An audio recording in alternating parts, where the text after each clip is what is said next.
La bourse, les cotations, en partenariat avec igmarkets.com. Bonjour et bienvenue dans votre espace de formation en analyse technique. Cette formation en analyse technique commence aujourd'hui avec les fondements de cet art de la prévision boursière basé sur la psychologie des marchés. Il s'agit d'abord de déterminer la place de l'analyse technique au sein des méthodes d'analyse boursière et de prévision de l'évolution des cours. Le courant d'analyse basé sur l'étude du marché dans son fonctionnement et son évolution suite aux nouvelles informations est fondamentaliste. L'analyse technique, elle, se base sur l'observation graphique des cours de prix pour déterminer la psychologie des intervenants et ainsi prédire l'évolution future du marché. L'analyse technique, ou le chartisme en anglais, est une discipline ancienne en provenance des pays anglo-saxons et d'Asie.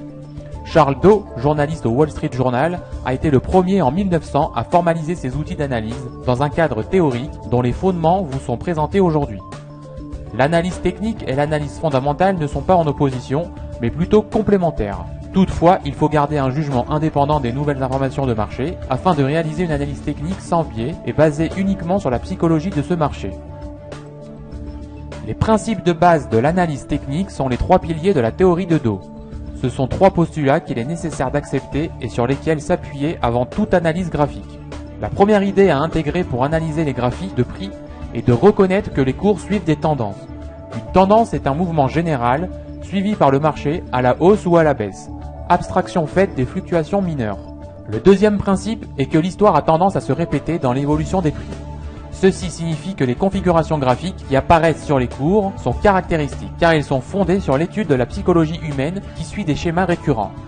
Enfin, il est fondamental de reconnaître que tout ce qui peut influencer la valeur d'un bien ou d'un titre est à tout moment reflété par son prix sur le marché. C'est-à-dire qu'au moment où vous avez connaissance d'une information le concernant, elle est déjà intégrée dans son cours. Premier principe, les cours suivent des tendances. Les cours évoluent suivant des mouvements d'ampleur, abstraction faite des fluctuations mineures. Ces tendances montrent la direction haussière ou baissière que va suivre un marché durant un certain temps, avant que ce sens ne soit modifié. La cause de ce mouvement est l'apparition d'une nouvelle information d'importance pour le marché. Ici, la nouvelle favorable entraîne la hausse du marché. Cette montée des prix n'est pas rectiligne, mais suit diverses étapes dans sa construction. L'information est d'abord intégrée, provoquant un premier bond des cours. Après la première euphorie, les intervenants analysent l'impact positif et l'importance de cette nouvelle dans la valorisation du sous-jacent, ce qui provoque une consolidation. Après cette phase de digestion, les cours reprennent leur hausse qui peut se développer pleinement puisque les opérateurs sont finalement convaincus de l'effet positif de l'information. Cette tendance va continuer jusqu'à satiété de toutes les intentions acheteuses. Une nouvelle information d'importance arrive au marché et donne naissance à une nouvelle tendance, dans le sens ou non de la précédente. Deuxième principe, l'histoire se répète. Ce postulat découle de la stabilité des schémas de la psychologie humaine dans le processus de formation des prix. Ainsi, depuis plus de 100 ans, les analystes reconnaissent la formation régulière des mêmes configurations graphiques. Triangle, canal, double ou triple sommet, tête et épaule.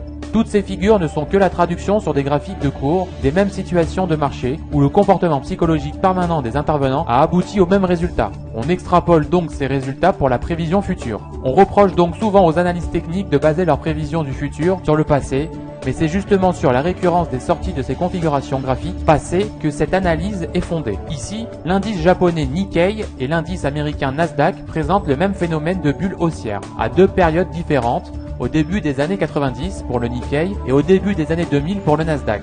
Les deux situations prennent la même apparence graphique d'une accélération exponentielle de la hausse du marché et aboutissent toutes les deux au même résultat, l'éclatement de la bulle marquant la chute du marché. En troisième principe crucial, le marché escompte tout. Il s'agit du point fondamental, la clé de voûte de toute l'analyse technique. Tout ce qui peut influencer la valeur d'un bien ou d'un titre est à tout moment reflété par son prix sur le marché. Dès lors, il est inutile de rechercher toutes les informations ayant trait au sous-jacent et pouvant impacter son prix. Il suffit donc d'observer l'évolution du prix puisque celle-ci est la résultante de tout le reste.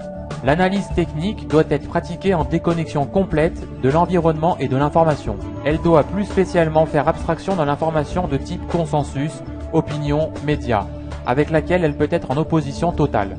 Par exemple, après un long bear market ou marché baissier, la presse boursière pourrait titrer sur une chute abyssale des marchés, alors qu'en fait les cours ont déjà atteint un support majeur de long terme, vecteur d'un rebond, voire d'un retournement de marché. Attention aux fausses idées sur l'analyse technique. Cette discipline s'apprend très facilement. Il suffit de savoir dessiner. L'analyse technique requiert surtout le sens de l'observation car c'est en analysant l'évolution des prix et la multitude de signaux qu'il comporte que vous déterminerez la psychologie sous-jacente à l'évolution des cours. Le dessin n'est que la traduction graphique de votre analyse. On reproche à l'analyse technique d'être autoréalisatrice.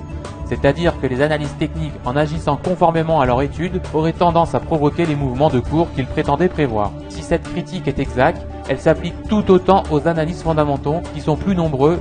Ainsi, pour bien utiliser l'analyse technique, il ne faut pas la lier à l'analyse fondamentale, car les conclusions peuvent souvent diverger.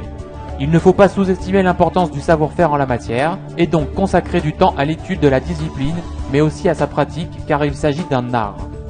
Enfin, restez méthodique et rigoureux en toutes circonstances, et ne cherchez surtout pas à voir dans un graphique ce qu'on voudrait y trouver. Voilà pour les fondements de l'analyse technique. La prochaine leçon concernera la construction graphique. La bourse, les cotations, en partenariat avec igmarkets.com.